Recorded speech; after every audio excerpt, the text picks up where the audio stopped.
बिस्मिल्लाहिर्रहमानिर्रहीम। आज जिस किताब का रिव्यू मैं आपके लिए लेकर आया हूँ वो है कर्नल रफ़ीउद्दीन साहब की किताब भुट्टो के आखिरी 323 दिन। ये किताब अपने तौर पर बड़ी ज़बरदस्त, बड़ी मुनफरिद और बड़ी कमाल की किताब है। उसकी वजह यह है कि ये एक ऐसे शख्स ने लिखी है जो तमाम वाक़यात का चश्मदीद गवाह है। कर्नल रफ़ीउद्दीन मार्शल लॉ हुकूमत की तरफ से, जनरल ज़ियाउल हक़ की हुकूमत की तरफ से 1977 से 1979 तक जेल में भुट्टो साहब की सिक्योरिटी पर मामूर रहे। ये सुप्रिटेंडेंट थे जेल के और सिक्योरिटी ऑफिसर थे। इन्होंने तमाम चीज़ें खुद मुशाहिदा की, आंखों देखा, हाल लिखा। और अगर ये कहा जाए कि भुट्टो साहब के आखिरी 2 साल में सबसे जो शख्स ज़्यादा करीब रहा वो यही कर्नल रफ़ीउद्दीन साहब थे, जिनसे भुट्टो साहब बातें भी किया करते थे, बैठ के गपशप भी मारा करते थे उस वक्त तक, जब तक भुट्टो साहब को ये पता नहीं था कि उनको फांसी हो जाएगी। भुट्टो साहब यही समझते रहे आखिर वक्त तक कि उनको छोड़ दिया जाएगा और ज़ियाउल हक़ इस हद तक नहीं जाएंगे कि उनको फांसी दी जाए, लेकिन उनको फांसी हुई। और जब तक उनको यकीन था कि वो फांसी नहीं होगी तब तक वो खूब खुल के गपशप किया करते थे, नखरे भी दिखाया करते थे, भूख हड़ताल कर दिया करते थे, ज़ोर लगाया करते थे, डांट भी दिया करते थे वहाँ पर मुलाजमीन को।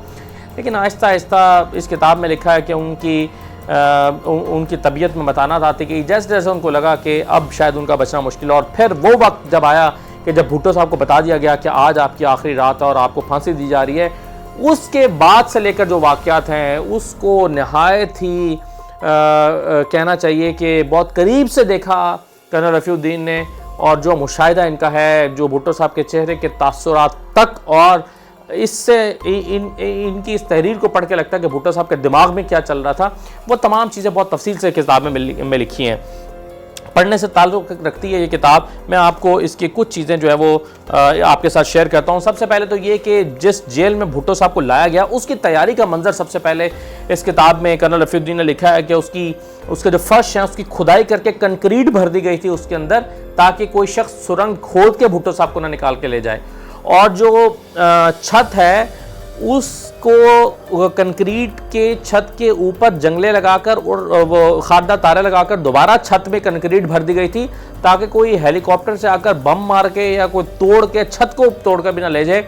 और इसी तरह से दीवारों के बीच में भी खारदा तारे डाल के और कंक्रीट भर के दीवारों के अंदर लोहा भर के उसको मजबूत बनाया गया था, ताकि भुट्टो साहब को कोई छुड़ा कर ना ले जाए। तो इस तैयारी से ये अंदाज़ा हो जाता है कि भुट्टो साहब को छोड़ने का इरादा बिल्कुल नहीं था और उनको इसी मकसद से यहाँ पर डाला गया था। इसके अलावा भुट्टो साहब की जेल में आलात जो थे, खुफिया आलात वो नस्ब कर दिए गए थे ताकि भुट्टो साहब की जासूसी होती रहे। बेगम साहबा जब उनसे बात करने के लिए आए तो पता चले वो क्या बात कर रहे हैं, उनकी बेटी उनसे मिलने आए तो पता चले कि क्या बात कर रहे हैं। तो भुट्टो साहब की जेल में जो आलाते क्या कहते हैं जासूसी थे वो नस्ब किए गए थे। अब भुट्टो साहब जो हैं वो जब अपनी जेल में गए तो सबसे पहले उन्होंने जाके देखा कि ये क्या तमाशा है कि उनका जो बाथरूम था उस पर एक बारीक सा पर्दा लटक रहा था, दरवाज़ा मौजूद नहीं था। फिर जो बत्ती बुझाने के आलात थे वो अंदर नहीं थे बल्कि बाहर थे। फिर वो जो टेलीफोन था जेल का वो भी करीब ही रखा हुआ था। तो भुट्टो साहब ने जाते ही पहले भूख हड़ताल कर ली। पहले तो उन्होंने डांटा कि ये क्या तमाशा है, और जब उन्होंने कहा कि इसको हटाओ यहाँ से, ये टेलीफोन हटाओ और ये जो लाइट स्विच ऑन ऑफ करने के जो बटन हैं ये अंदर लगाए जाएं, फिर उन्होंने कहा कि ये दरवाज़ा लगाया जाए बाथरूम में, ये पर्दा लटकाया हुआ है, ये मजाक उड़ाने के बराबर है। जब उनकी बातें नहीं मानी गई तो उन्होंने भूख हड़ताल कर ली। अब कुछ दिन की भूख हड़ताल के बाद उनके मुतालबात मान लिए गए और जो वो कह रहे थे वो तस्लीम तो कर लिया गया, लेकिन कुछ अरसे के लिए। बाद में दोबारा वो सब चीज़ें होंगी, वो आगे चल के मैं आपको बताता हूँ। ये कर्नल रफ़ीउद्दीन ने लिखा है जब भुट्टो साहब जेल में आए क्या वक्त था, हेलीकॉप्टर से उतरे, किस अंदाज के उन्होंने कपड़े पहन रखे थे, क्या उनका शाहाना मिजाज था, ये सब उन्होंने कितने बजे वो आए, ये सारा किताब के शुरू में उन्होंने भुट्टो साहब की जो आमद थी जेल में वो बताई शुरू। और फिर उनका बताया कि उनका सोने का जो कमरा था वो तकरीबन 12 फुट बाय 7.5 फुट का था। फिर गुसल खाना था, उसके अंदर एक स्टोर रूम था, बावर्ची खाना था, उसमें कौन कौन सी सहूलियात मौजूद थी ये लिखी थी। एक टेबल लैंप था, एक पंखा और हीटर था, ठीक। फिर बिजली जो है वो मौजूद थी, फिर एक छोटा रेफ्रिजरेटर था। तो ये उनको कमरे में क्या सहूलियात दी गई थी ये लिखा हुआ है। भुट्टो साहब की भूख हड़ताल के बारे में मैंने आपको बता दिया कि उन्होंने भूख हड़ताल की। आगे बढ़ते हैं तो भुट्टो साहब जो हैं वो उनको मिलने के लिए उनके ख़ानदान वाले आया करते थे, बेगम साहबा आया करती थी और उनका अंदाज़ इसी तरह से था जैसे वो खातून अव्वल होती हैं, जिस तरह से वो प्राइम मिनिस्टर की वाइफ होती हैं, और वो उसी अंदाज में आया करते थे कि भुट्टो दोबारा प्राइम मिनिस्टर बनेंगे। लेकिन आहिस्ता आहिस्ता जो माशाल्लाह हुकाम है उनसे सख्ती से पेश आने लगे, जेल हुकाम सख्ती से पेश आने लगे और उनकी चेकिंग की जाने लगी, उनका पर्स चेक होने लगा, उनके साथ सख्ती से पेश आया जाने लगा। जब उन्होंने अपनी चेकिंग, अपने बैग की तलाशी देने से इनकार किया तो उनको जाने से मना कर दिया गया, मजबूरन में उनको अपनी तलाशी करवाना पड़ी। तो उनके साथ भी हद तक आमेज़ रवैया जो है वो इख्तियार होने लगा। पहली मरतबा जब भुट्टो साहब जो हैं उनके खिलाफ सुप्रीम कोर्ट से फैसला आया और उनके फांसी के अहकामात आए, अगरचे उनके पास अभी अपील का हक मौजूद था, लेकिन जब पहला फैसला आया और भुट्टो साहब को 3 और 4 अप्रैल 1979 की रात को भुट्टो साहब को बताया गया कि उनको फांसी दी जा रही है, और उसके बाद उन्होंने जो है वो कर्नल रफ़ीउद्दीन कहते हैं कि मुझसे पूछा कि ये क्या ड्रामा खेला जा रहा है, तो मैंने बताया कि आपको वाकई फांसी दी जा रही है। तो उसमें उन्होंने कहा कि भुट्टो साहब ने अफसोस का इजहार करते हुए कहा कि मेरी पार्टी जो है उसको मुर्दा भुट्टो चाहिए, उसको जिंदा भुट्टो नहीं चाहिए। कहने का मतलब ये था कि भुट्टो साहब जो हैं वो खुद अपनी पार्टी से बड़ा मायूस हुए कि मुझे बचाने के लिए मेरी पार्टी ने एफर्ट्स नहीं की, और शायद पार्टी को भी यही लगता है कि मेरे मरने से उनको पार्टी को ज़्यादा फ़ायदा होगा। भुट्टो साहब ने इस पर खासा परेशानी का इजहार किया। अच्छा, इसमें काफ़ी सारी चीज़ें मैं बड़ा शॉर्ट आपको बता रहा हूँ, किताब का हर सफ़ा पढ़ने से ताल्लुक़ रखता है, बड़ा दिलचस्पी का बाइस है। अब आपको बताता हूँ कि भुट्टो साहब ने सुप्रीम कोर्ट में अपील की, सुप्रीम कोर्ट से जब अपील भी रिजेक्ट हो गई तो भुट्टो साहब जो हैं उनके ऊपर निगरानी सख्त हो गई और उनको आके बता दिया गया कि जनाब आप जो हैं आपको फांसी दी जा रही है और आपकी जो अपील है वो भी मुस्तरद कर दी गई है। कर्नल रफ़ीउद्दीन साहब ने इस किताब में ये लिखा है कि जब भुट्टो साहब के खिलाफ फैसला आ गया सुप्रीम कोर्ट से तो उसी वक्त उनके खिलाफ जो है ना वो इकदाम सख्त कर दिए गए। मिसाल के तौर पे मिस्टर भुट्टो को आम फांसी वाले मुजरिम की तरह समझा जाएगा, उनके साथ कानून के मुताबिक सलूक किया जाएगा। अहकामात जो जारी हुए जेल सुप्रिटेंडेंट को और कर्नल रफ़ीउद्दीन को जो अहकामात मिले वो मैं आपको जरा कुछ बुलेट्स की शक्ल में बता देता हूँ। पहला तो ये कि भुट्टो साहब को जो है वो आम मुजरिम समझा जाएगा। दूसरा, मुलाकातियों की उनके साथ मुलाकात बाकायदा कानून के मुताबिक होगी, जिसकी मियाद सिर्फ आधा घंटा होगी, यानी लंबी लंबी मुलाकात बेगम साहिबा से बेनज़ीर से नहीं हो सकती। तमाम मुलाकातियों की तलाशी ली जाएगी। बहरहाल चूंकि सुप्रीम कोर्ट ने पहले इस सिलसिले में नरमी बरतने की हिदायत की थी, इसलिए हुकूमत का फैसला मालूम करके बताया जाएगा।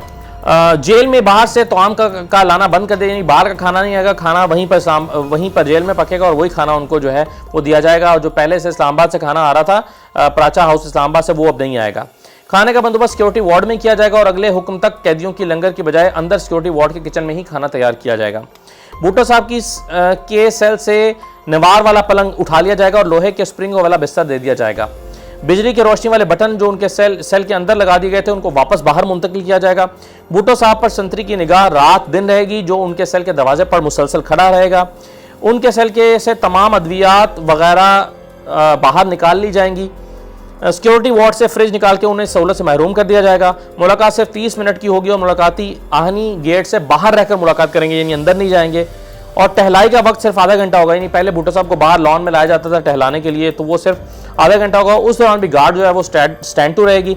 अलबत्ता अखबारात वगैरह पहले की तरह उन्हें दिए जाते रहेंगे। और रात के वक्त फील्ड अफसर जो सिक्योरिटी बटालियन से होगा ऑपरेशन रूम में ड्यूटी पर तैनात रहेगा ताकि सिक्योरिटी को यकीनी बनाया जा सके। अब ये जैसे भुट्टो साहब की फांसी के काम आता है, ये पाबंदियां सख्त कर दी गई और उनमें वो भी पाबंदियां लगा दी गई जो भुट्टो साहब जो हैं उन्होंने जिसके खिलाफ भूख हड़ताल की थी। अब जाहिर है ये सब हुआ तो भुट्टो साहब दोबारा भूख हड़ताल पे चले गए और उन्होंने कहा कि जब ये मेरी मर्जी की चीज़ें नहीं की जाएंगी तो वो भूख हड़ताल पर रहेंगे, और भुट्टो साहब फिर तामर्ग भूख हड़ताल पर रहे। फांसी का जो वक्त करीब आ रहा है तो जो मार्शल हुकूमत है वो मजीद सख्त इकदाम कर रही है। एक और मैं आपको चीज़ बताता हूँ, कर्नल रफ़ीउद्दीन ने लिखा है कि फांसी से पहले 2 अप्रैल को मुझे और सुप्रिटेंडेंट को मजीद अहकामात मौसूल हुए। वो अहकामात क्या थे? उसमें से एक ये था कि भुट्टो साहब को उनकी फांसी का आखिरी notice jail Rawalpindi jail superintendent mister Yar Mohammad lieutenant colonel Rafiuddin की मौजूदगी में उनके सेल में देंगे। बाद में 3 अप्रैल दिन को बताया गया कि नोटिस देते वक्त first class magistrate Bashir Ahmed Khan और पिंडी जेल के डॉक्टर सगीर हुसैन भी आखिरी नोटिस देते वक्त मौजूद होंगे। अब आप देखिएगा अगले पॉइंट्स क्या हैं। भुट्टो साहब को आखिरी नोटिस जारी करने के बाद उनकी फांसी लगने तक उनके तासुरात नोट किए जाएंगे, उनकी बातचीत रिकॉर्ड करना होगी और सख्ती से इस पर अमल किया जाएगा। फिर ये कि आखिरी नोटिस के फौरन बाद अपना एक फौजी भुट्टो साहब के सेल पर तैनात कर दे जो फांसी लगने तक डायरी लिखेगा कि भुट्टो साहब ने आखिरी वक्त में क्या क्या किया। फिर यह कि आखिरी नोटिस पर फौजी गार्ड भी जेल गार्ड के ऊपर वाले सिक्योरिटी सेल पर सुपर इम्पोज कर दी जाएगी।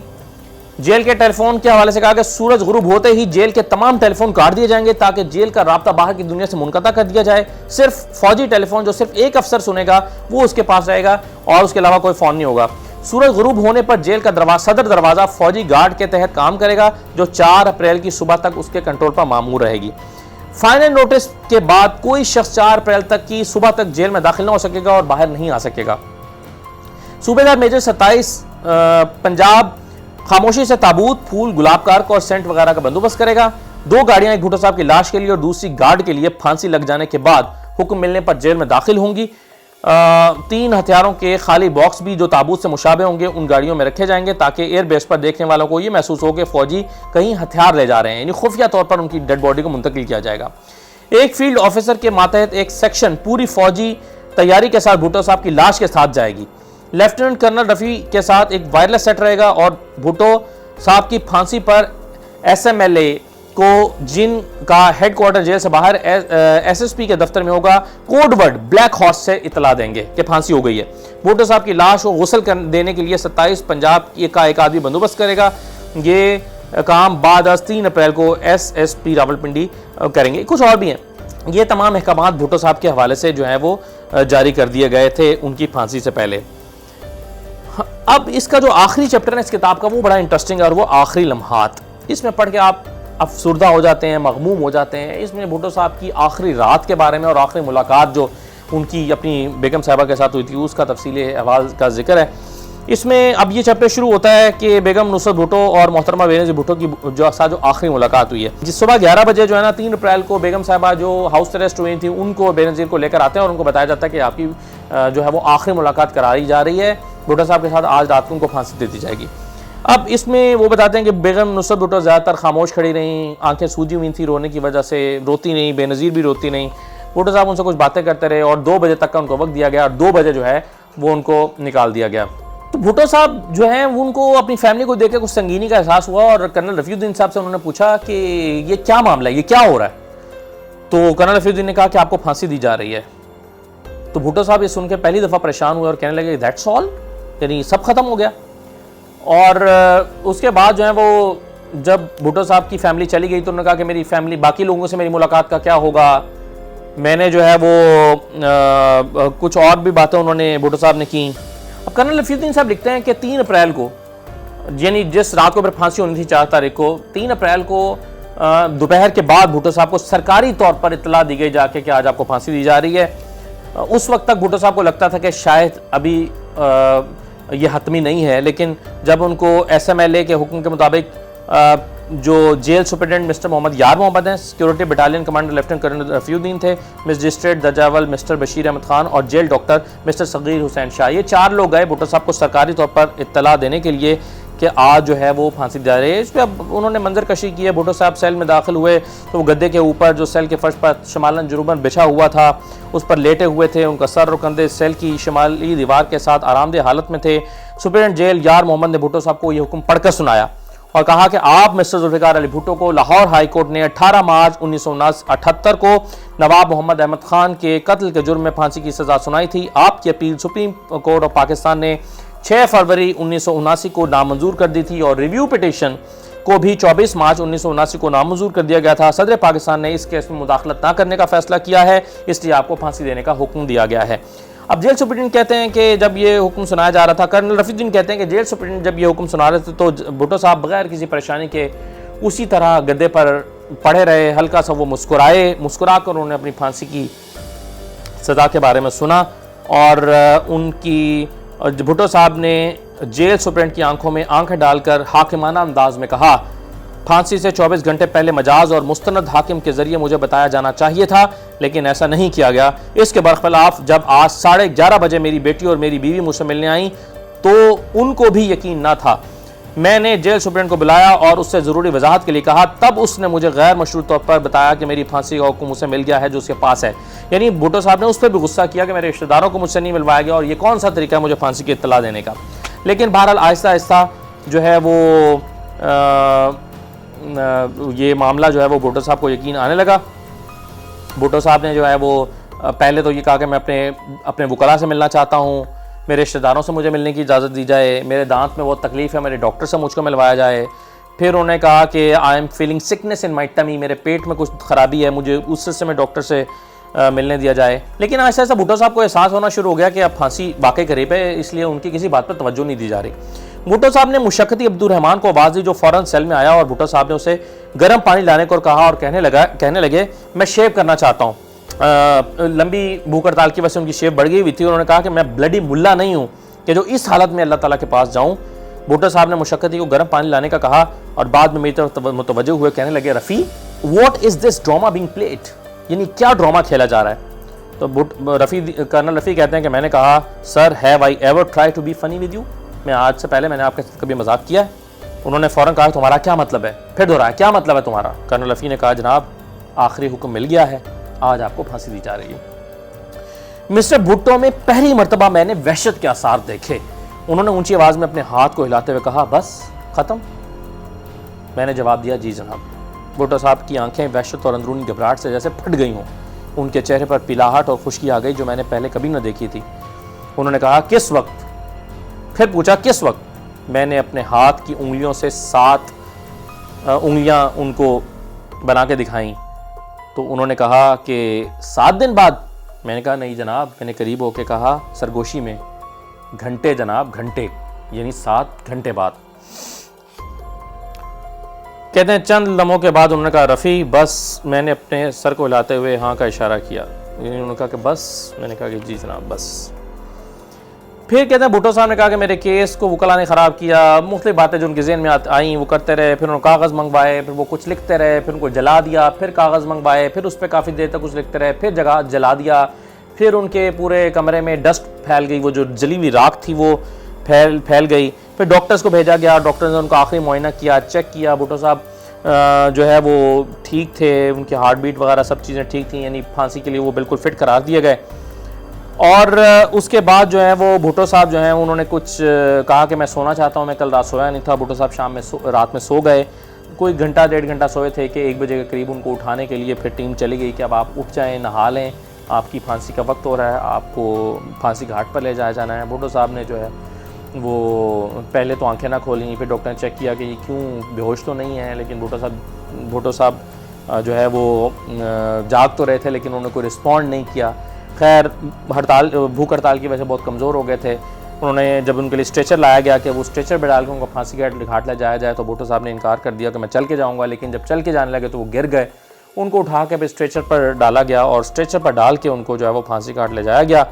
और वहाँ ले जाकर जो है वो उन्होंने उनको वहाँ पर फांसी घाट पर ले जाके जिस तरह से रूटीन में प्रोसीजर होता है वो किया गया।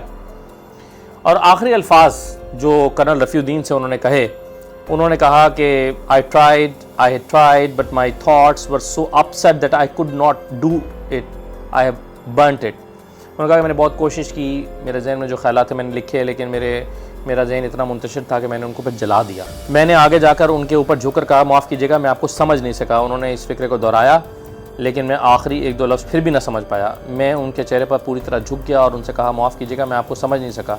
वो बेहद कमज़ोरी और वक्फे के साथ बोले आई पिटी माई वाइफ, मुझे अपनी बीवी पर अब तरस आ रहा है। फिर उन्होंने लिखा कि किस तरह से उनको वहाँ पर ले जाया गया और फांसी घाट पर लटका दिया गया। कुछ और चीज़ें उसके बाद उन्होंने लिखी हैं कि जिसमें उनकी किस तरह से लाश को हेलीकॉप्टर में रख के ले जाया गया दफनाने के लिए। फ़ोटोग्राफ़र ने उनकी तस्वीरें बनाई